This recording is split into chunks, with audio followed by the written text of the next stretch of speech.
भारतीय इंतखाबात में मोदी की नफरत और इंतहा पसंदी की सियासत दम तोड़ने लगी। लोकसभा में 400 पार का नारा हसरत बन गया। 300 भी मुश्किल से पार होने लगा। बीजेपी के इत्तेहाद एनडीए को 292 नशिस्तों पर बरतरी हासिल। कांग्रेस और ऑपोजिशन इत्तेहाद इंडिया 234 नशिस्तों पर आगे। बीजेपी को अपने गढ़ उत्तर प्रदेश में शिकस्त का सामना। बाबरी मस्जिद की जगह राम मंदिर बनाने वाली बीजेपी को अयोध्या में ही करारी हार मिल गई। बीजेपी का चेहरा स्मृति ईरानी भी कांग्रेस के उम्मीदवार केशरी लाल से 1,67,000 वोटों से हार गई। हरियाणा, राजस्थान, महाराष्ट्र में भी कांग्रेस के जेरे क़यादत इत्तेहाद का पल्ला भारी। तवक्को से कम नताइज सामने आने पर मोदी का चेहरा उतर गया। बंगाल की वजीर आला ममता बनर्जी का नरेंद्र मोदी से मुस्ताफी होने का मुतालबा।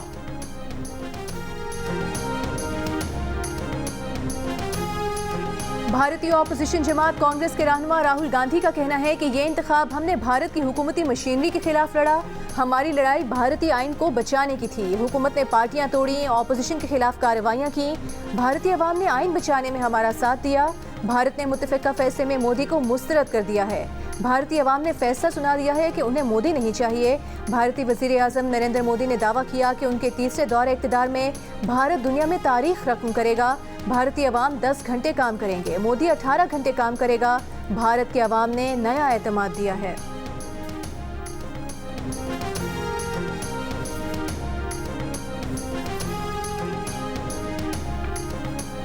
भारतीय एग्जिट पोल गलत निकले। मोदी को भारतीय मीडिया ने जितवाया, राहुल को हरवाया। आज हकीकी नताइज आए तो मोदी इस बार 400 पार का दावा पूरा न कर सके।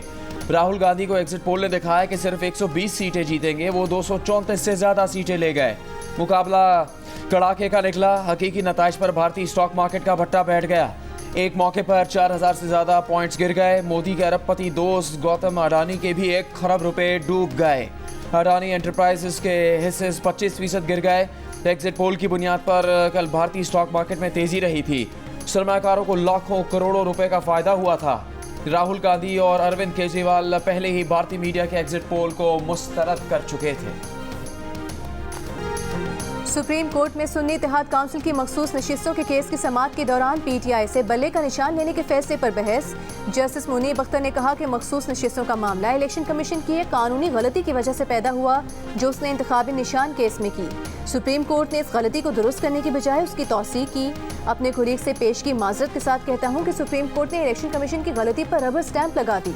चीफ जस्टिस काजी फाइज ईसा ने कहा कि हमने तो नहीं कहा था कि पार्टी इलेक्शन ना कराएं। पार्टी इलेक्शन करा लेते तो सारे मसाइल हल हो जाते। हर चीज़ का मलबा सुप्रीम कोर्ट पर ना डालें। तहरीक इंसाफ ने अपने ही लोगों को जमहूरी हक से महरूम रखा। सुन्नी इत्तेहाद काउंसिल के वकील फैसल सिद्दीकी ने कहा कि हमारे उम्मीदवार बुनियादी तौर पर पीटीआई के उम्मीदवार थे। इलेक्शन कमीशन ने हमें आज़ाद उम्मीदवार करार दिया। चीफ जस्टिस काजी फाइज ईसा ने कहा कि अब आप पीटीआई को ठुकराकर सुन्नी इत्तेहाद काउंसिल में आ चुके हैं और आज़ाद उम्मीदवार नहीं रहे।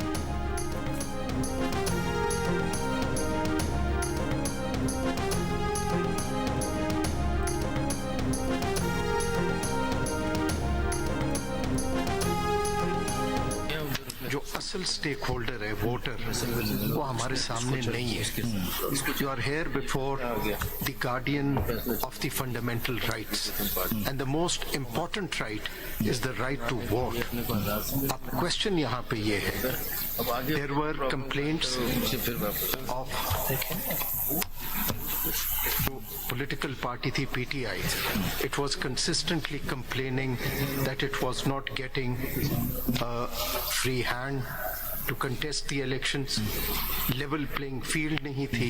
वो complaints हमारे सामने नहीं है, sorry, let me just complete हमारे सामने आएंगे, let me just complete। We are the custodians of the fundamental rights and those who are not before us, the voters, we need to consider their rights as well।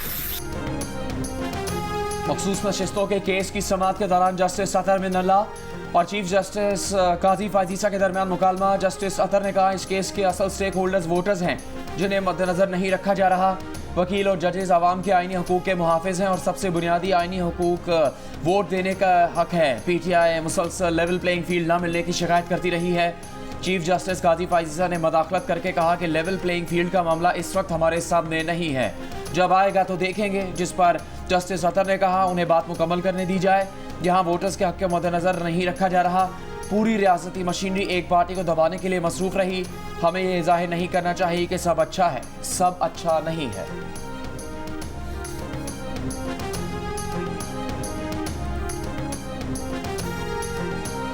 Supreme court आइन की तशरीह उसकी रूह के मुताबिक करना चाहती है। उम्मीद है कि 25 जून को पीटीआई को ये मखसूस नशिस्तें मिल जाएंगी। चेयरमैन पीटीआई बैरिस्टर गौहर की सुप्रीम कोर्ट के बाहर गुफ्तगू, कहा मखसूस नशिस्तें पीटीआई को मिलनी चाहिए, मखसूस नशिस्तें किसी दूसरी जमात को नहीं दी जा सकती। बैरिस्टर गौहर ने कहा कि हमने इंट्रा पार्टी इलेक्शन करा लिए हैं, इलेक्शन कमीशन ने हमसे तीसरी मरतबा इंट्रा पार्टी इलेक्शन करवाया।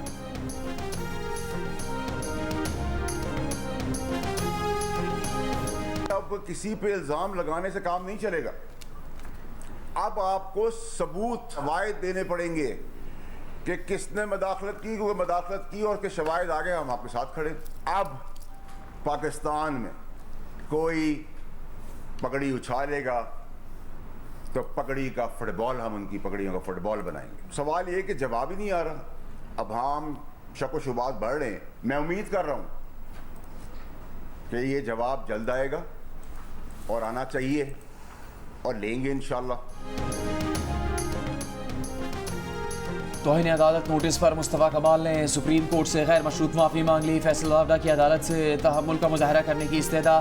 तौहीन अदालत नोटिस पर जवाब सुप्रीम कोर्ट में जमा करवा दिया। अदालत से कहा कि प्रेस कॉन्फ्रेंस का मकसद अदलिया की तौहीन नहीं बल्कि मुल्क की बेहतरी था। अदालत तौहीन अदालत की कार्रवाई आगे बढ़ाने पर तहम्मुल का मुजाहरा करे। फैसल वावडा ने शहबाज शरीफ, मौलाना फजलुर रहमान और रऊफ हसन की तकरीरों के ट्रांसक्रिप्ट्स भी अदालत में पेश कर दिए। जवाब में कहा कि शहबाज शरीफ ने जजिस को काली भेड़े करार दिया। मौलाना फजलुर रहमान ने सुप्रीम कोर्ट के सामने तकरीर में जजिस को धमकाया। रहनुमा तहरीक इंसाफ रऊफ हसन ने मुअज़्ज़िज़ जज को टाउट कहा। अदलिया और जजिस को धमकाया। सुप्रीम कोर्ट ने सेनेटर फैसल वावडा और मुस्तफ़ा कमाल को अदलिया मुखालिफ बयान देने पर तौहीन अदालत का नोटिस जारी किया था। समाअत कल होगी। एमक्यूएम रहनुमा मुस्तफ़ा कमाल ने गैर मशरूत माफ़ी मांग ली। बयान हलफी में कहा कि अदलिया से मुतालिक अपने हर बयान बिलखुसूस 16 मई की प्रेस कॉन्फ्रेंस पर गैर मशरूत माफ़ी चाहते हैं। मुस्तफ़ा कमाल की अदालत से सूद से मुतालिक अपीलें समाअत के लिए मुकर्रर करने की भी इस्तेदा।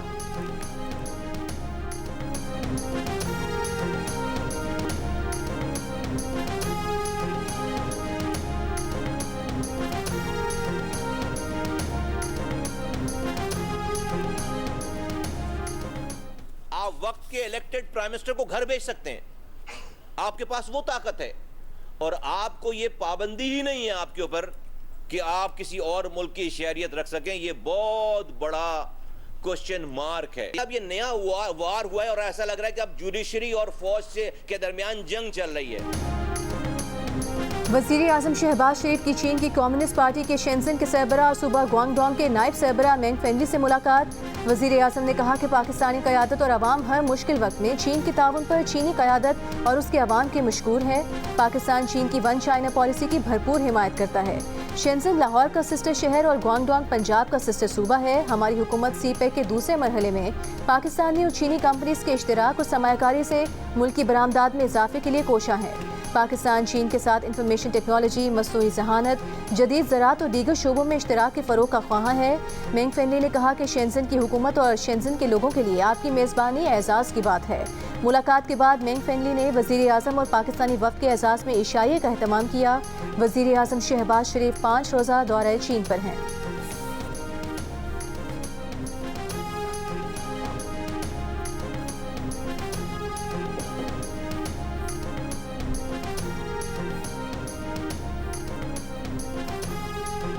वज़ीर आला पंजाब मरियम नवाज ने कहा है कि नवाज शरीफ की रहनुमाई में अवामी खिदमत के एक और मनसूबे का आगाज़ कर दिया। मरियम की दस्तक ऐप प्रोजेक्ट की तकरीब से खिताब में कहा कि उन्होंने अवामी खिदमत के मनसूबों को घरों की दहलीज तक पहुँचाना है।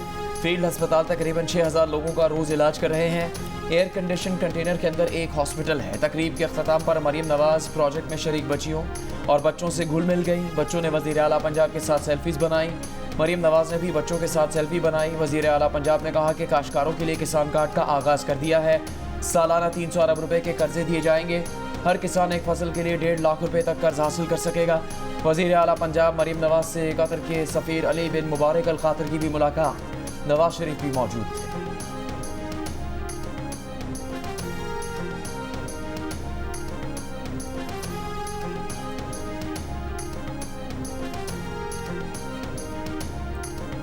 वज़ीर दाखिला मोहसिन नकवी की वेटिकन सिटी में पोप फ्रांसिस से मुलाकात। बैनुल मज़ाहिब हम आहंगी, अमन और भाईचारे के फ़रोग़ पर तबादला ख्याल। मोहसिन नकवी ने कहा कि पाकिस्तान की अक़लियतों को यकसा हुकूक हासिल है और उनका तहफ़्फ़ुज़ रियासत की अवलीन तरजीह है। पोप फ्रांसिस ने सानह जड़ावाला के बाद गिरजाघरों की फौरी तामीर और मुरम्मत के काम को सराहा। कहा सबको मिलकर अमन के लिए काम करना चाहिए। वज़ीर आज़म की तरफ से दौरे पाकिस्तान की दावत मिली है, पूरी कोशिश होगी कि पाकिस्तान का दौरा करें। वज़ीर दाखिला मोहसिन नकवी ने मसले फ़लस्तीन पर मौसर मौक़िफ़ अपनाने पर पोप फ्रांसिस का शुक्रिया भी अदा किया।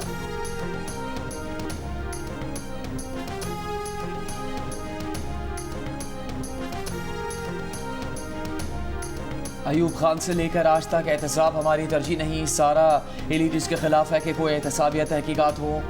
मैं तो हिम्मत हार गया हूँ, एहतसाब करना पाकिस्तान में मुमकिन नहीं। डॉक्टर आरिफ अलवी की गुफ्तगू। साबिक सदर से सवाल किया गया कि बानी PTI किसी से बात करने को तैयार नहीं, अगर वो बात करें तो सियासी रास्ता निकलेगा।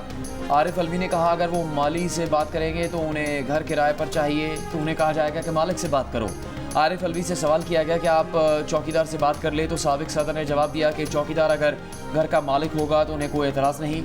चौकीदार अगर उस घर का मालिक है तो वो बात कर ले, अगर इसने कब्जा किया हुआ है तो भी बात कर ले।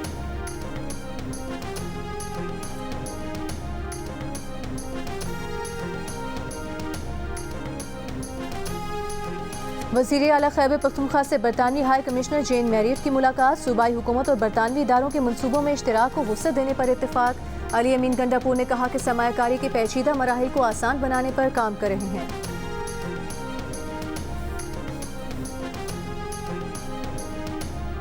रहनुमा पाकिस्तान तहरीक इंसाफ असद कैसर की इत्तेहादी जमातों के साथ प्रेस कॉन्फ्रेंस। हुकूमत से फौरी तौर पर चमन में धरना देने वालों से मुज़ाकरात करने का मुतालबा। कहा हुकूमती इक़दाम खुद विफाक के खिलाफ साजिश हैं। ऐसा महसूस होता है जैसे वफाकी हुकूमत सरहदी इलाकों के लोगों से इंतकाम ले रही है। महमूद खान अचकज़ई बोले कबायली इलाकों के लोगों से हमेशा नाइंसाफ़ी हुई है। कबायली इलाके वाले किसी मुआवजे के बगैर आपका दिफा कर रहे थे।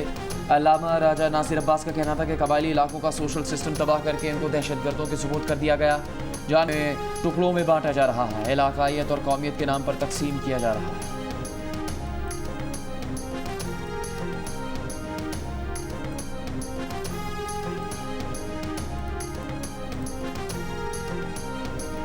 PTI क़यादत ने मुतनाज़िर ट्वीट से मुतालिक कंप्लेंट और FIA की तलबी के नोटिस को चैलेंज कर दिया। चेयरमैन PTI बैरिस्टर गौहर और सेक्रेटरी इत्तलात रऊफ हसन ने हाई कोर्ट में दरख्वास्त दायर कर दी। दरख्वास्त में कहा गया है कि बानी PTI के एक्स अकाउंट से पोस्ट का मकसद पाकिस्तान के लिए यकजा होने का दर्ज देना था। बानी PTI के एक्स अकाउंट से की गई पोस्ट सियासी मुखालिफिन ने तोड़ मरोड़ कर पेश की।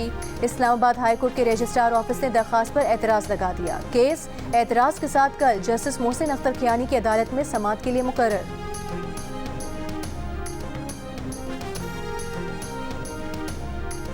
साइफर केस का फैसला कौमी राजों और मफादात से खेलने का लाइसेंस देने के मुतरादिफ है। एक शख्स जलसों में लहरा लहरा कर साइफर दिखाता है, ऑडियो आती है कि हमें इस पर खेलना है, लेकिन फिर इसको रिलीफ भी दे दिया जाता है। आखिर क्यों? वज़ीर इत्तलात सिंध शर्जील मेमन का रद्द-ए-अमल। कहा कि इमरान खान का शेख मुजीब वाला बयानिया वाज़ेह करता है कि वो मुल्क तोड़ना चाहते हैं। PTI की जानिब से इंतशार, तकसीम और इदारों से नफरत का खतरनाक बयानिया जहनों में ठोसा जा रहा है। इस्लामाबाद हाई कोर्ट ने PTI का दफ्तर फौरी डीसील करने का हुक्म जारी कर दिया। CDA वजाहत पेश न कर सकी कि नोटिस पुराने मालिक को क्यों भेजे जाते रहे। दफ्तर सील करने का CDA का ऑर्डर भी PTI को नहीं लिखा गया और न ही कॉपी भेजी गई। नोटिस या शो कॉज की सर्विस की कोई रसीद रिकॉर्ड पर नहीं। इस्लामाबाद में CDA ने PTI के दफ्तर में तजावुजात के खिलाफ ऑपरेशन करके दफ्तर सील कर दिया था।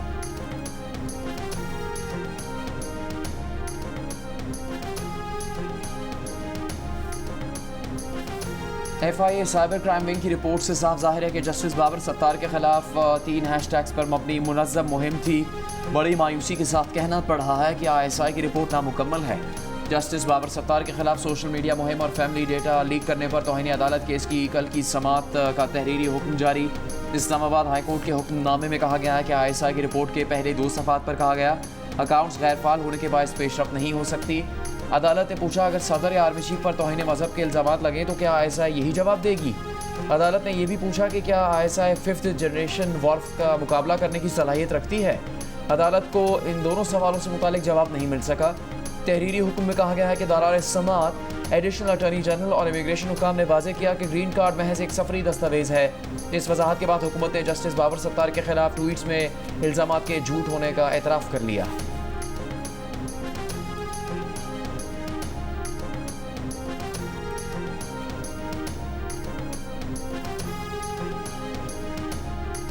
मुजफ्फराबाद की अदालत ने गिरफ्तार शायर अहमद फरहाद की दरख्वास्त जमानत मुस्तरद कर दी। इंसदाद दहशतगर्दी अदालत ने अहमद फरहाद की दरख्वास्त जमानत पर फैसला गुज़श्ता रोज़ महफूज किया था।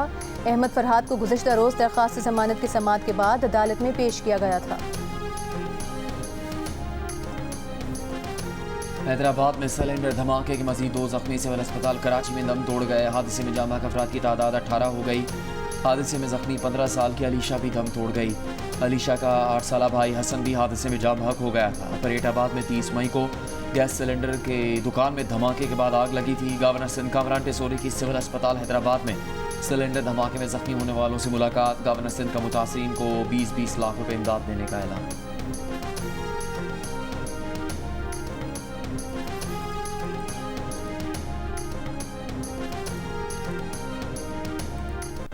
अपने टीओ पे खड़े हुए थे तो 2 मिनट बाद एक आवाज़ आई टीटी की सही है, तो हमने देखा तो चोर लोग थे, वो तो आगे निकल चुके थे और इसके मोबाइल भी छीन लिया। उसके बाद गोली मार दिया। उससे मोबाइल भी उसने दिया है, उसके बाद भी उसको मारा है। अब उसके बाद ये पता चला है कि इधर 2 डाकू उसको लाया है, लेकिन वो नहीं है। थाने को भी हमने इतला दिया है, मोहरट तक, जो खुद यार दोस्त है जाने वाला है, मोहरट को हमने खुद फ़ोन किया है, लेकिन उसके बाद कोई एक्शन नहीं किया। यार मोबाइल ले गया तो वो तो चला गया, वैसे वो हम क्या करें, ये एक दिन या रोज़ होता है। कराची में स्ट्रीट क्रिमिनल्स एक और जिंदगी निगल गए। कोरंगी में नासिर जम के करीब नौजवान से मोबाइल फ़ोन और रकम लूटने के बाद उस पर फायरिंग कर दी। 20 साला नौजवान अब्दुल बासित दम तोड़ गया। अहले खाना के मुताबिक बासित चप्पलों का ठेला लगाता था।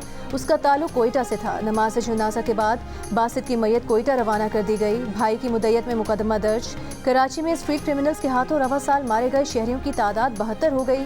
दूसरी जानिब कराची के इलाके डिफेंस फेस 2 में कार पर फायरिंग से जख्मी नौजवान दम तोड़ गया। पुलिस के मुताबिक 2 मोटरसाइकिल्स पर सवार मुलजिमान ने फायरिंग की और फरार हो गए। वाकया ज़ाती दुश्मनी का लगता है।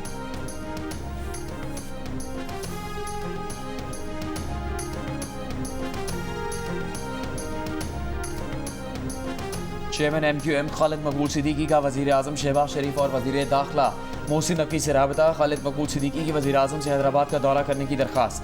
खालिद मकबूल ने कहा कि वज़ीर आज़म हैदराबाद साने में शहीद और ज़ख्मियों की दादरसी के लिए हैदराबाद का दौरा करें। वज़ीर आज़म वाक़े के मुतासरीन के लिए मुआवजे का ऐलान भी करें। खालिद मकबूल की वज़ीर आज़म से कराची के हालात और स्ट्रीट क्राइम का नोटिस लेने की अपील। कहा स्ट्रीट क्राइम के वाक़यात में शहर के काबिल नौजवानों को बिलाश्तियाल कत्ल किया जा रहा है। वज़ीर आज़म इस सिलसिले में वफाकी वज़ीर दाखिला को फौरी कराची भेजें। MQM ज़राए के मुताबिक वज़ीर आज़म और वफाकी वज़ीर दाखिला ने बैरून मुल्क से वापस आकर मिलने की यकीन दहानी करवाई।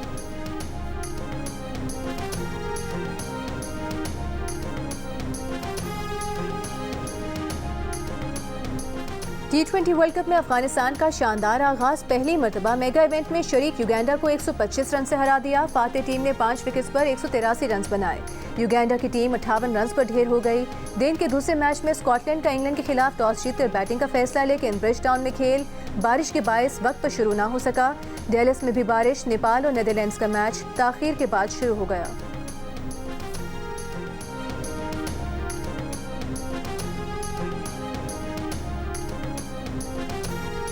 मौजूद हूँ डेलास के ग्रैंड प्रायर क्रिकेट स्टेडियम के बाहर। यहाँ पे आज ICC T20 वर्ल्ड कप के सिलसिले में नेपाल और नीदरलैंड्स की टीमों के दरमियान मैच खेले जाने वाला है। आज यहाँ इसी ग्राउंड पर पाकिस्तान क्रिकेट टीम का प्रैक्टिस सेशन भी शेड्यूल है, जो यहाँ मुकामी वक्त के मुताबिक दोपहर 3 बजे शुरू होगा।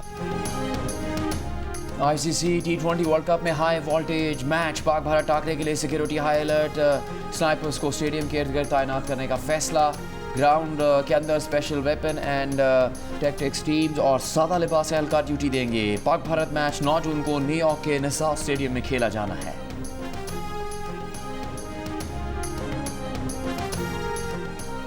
श्रीलंकन खिलाड़ियों ने मैचेस और सफर के शेड्यूल पर आवाज़ उठा दी। श्रीलंका के कप्तान वानिंदो हसारंगा और महेश थेक्शाना ने शेड्यूलिंग को गैर मुनसिफाना करार दिया है।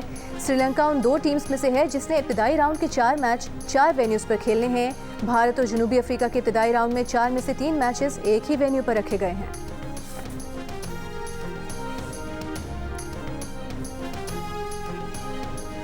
पाकिस्तान के मजीद 12 अजला के माहौलियाती नमूनों में पोलियो वायरस की तस्दीक। मुल्क में पोलियो से मुतासर अजला की मजमूई तादाद 42 हो गई।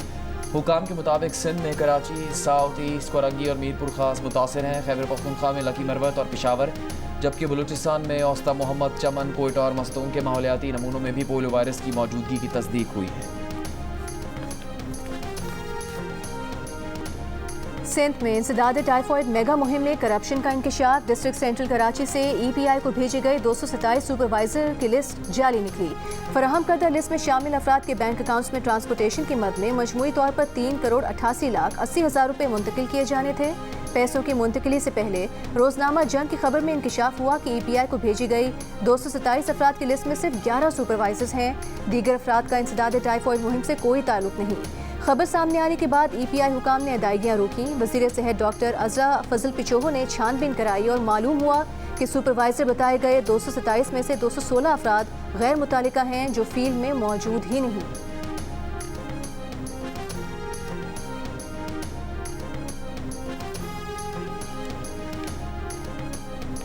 पाकिस्तान में ईद उल अज़हा पीर 17 जून को होने का इम्कान। चीफ मेट्रोलॉजिस्ट सरदार सरफराज का कहना है कि ज़िलहज के चांद की पैदाइश 6 जून को शाम 5:38 पर होगी। जुमा 7 जून को शाम चांद की उम्र 26 घंटे से ज़्यादा होगी। ज़िलहज का चांद 7 जून को नजर आने का कभी इम्कान है। आज मगरबी बारिशों का कम शिद्दत का सिस्टम मुल्क में दाखिल होने की पेशगोई। महकमा मौसमियात का कहना है सिंध में जारी शदीद गर्मी की लहर खत्म हो जाएगी। आइंदा 2 रोज़ के दौरान दादू, जामशोरो, लाड़काना, कंबर शहदाद कोट और कश्मीर में हल्की बारिश का इम्कान है। 7 जून को सिंध के मुख्तलिफ इलाकों में गरज चमक के साथ बारिश मुतवक्के। कराची में 3 रोज़ के दौरान मतला जुज़वी अबर आलूद रहेगा।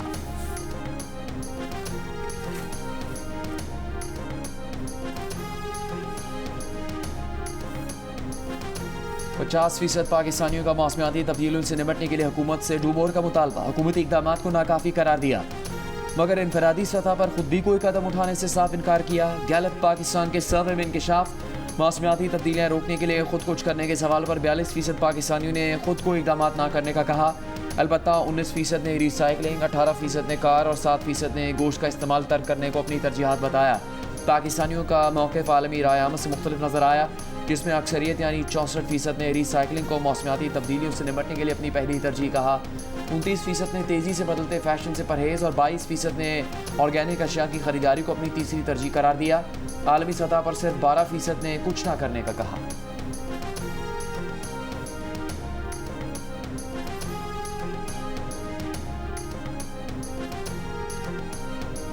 लाहौर समेत पंजाब भर में कल से प्लास्टिक के शॉपिंग बैग्स पर मुकम्मल पाबंदी होगी। सरकारी महकमों के दफातर में प्लास्टिक की बोतलों और दीगर अशिया पर पाबंदी होगी।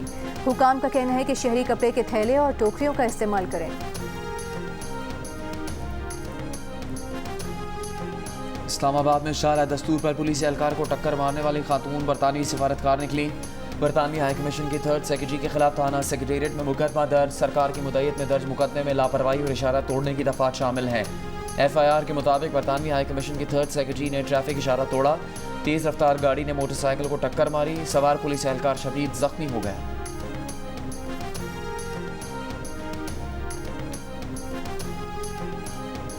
इसराइली फौज की बस्ती और जनूबी गजा में शदीद बमबारी जारी। दीर अल बलह में गाड़ी पर फजाई हमला। गुज़िश्ता 24 घंटों में मजीद 70 से ज़ायद फ़लस्तीनी शहीद। खान यूनिस में इसराइली हमलों से 4 इसराइली यरगमालियों की हलाकत। अल-कुद्स ब्रिगेड्स ने रफा में इसराइली फौजियों, टैंकों और कमांड एंड कंट्रोल सेंटर को रॉकेट से निशाना बनाया। इसराइली फोर्सेस ने मगरबी किनारे में 2 फ़लस्तीनियों को शहीद कर दिया। हिजबुल्लाह के रॉकेट और ड्रोन हमलों से रियाद शमोना समेत इसराइल के ज़ेर कब्जा इलाकों में आग भड़क उठी। अमरीकी सदर बाइडन की बेहिसी बरकरार। अमरीकी जरीदे को इंटरव्यू में कहा कि इस बात का यकीन नहीं कि इसराइल गजा में जंगी जराइम का इर्तिकाब कर रहा है। जंग बंदी मुआहदे न होने का जिम्मेदार भी हमास को करार दे दिया।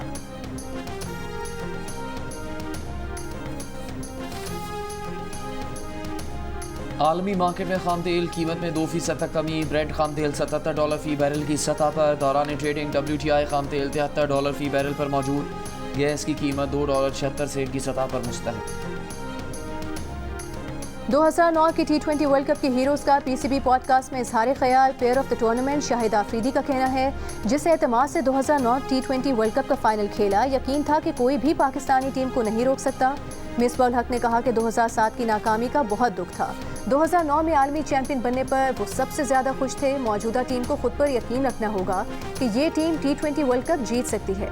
फास्ट बॉलर मोहम्मद आमिर ने कहा कि एक बार फिर फातेह टीम का हिस्सा बनने की ख्वाहिश है। शुएब मलिक का कहना है कि वो लम्हा नहीं भूल सकते जब यूनुस खान ने कहा कि पहले ये ट्रॉफी आप उठाएं। मौजूदा टीम 15 साल बाद कौम को दोबारा खुशियां दे सकती है।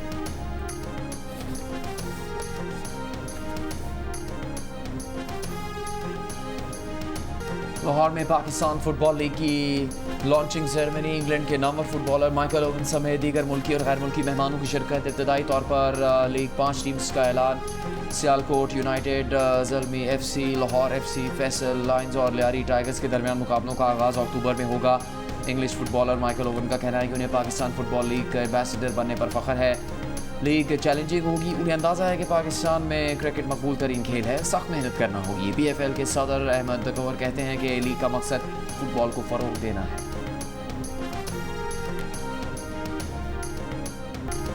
और क्या भारतीय इंतखाबात में शाहरुख खान के मुकालमों ने काम दिखा दिया? भारतीय सोशल मीडिया को नया मौजू मिल गया। किसी ने कहा शाहरुख ने बड़ा काम कर दिखाया, किसी ने कहा इस बार अवाम ने जात पात को नहीं बल्कि काम को वोट दिया, तो कोई बोला भारतीयों को शाहरुख खान का शुक्रगुजार होना चाहिए कि उन्होंने जनता को जगाया। किंग खान की फिल्म जवान के मुकालमे एक बार फिर वायरल हो गए।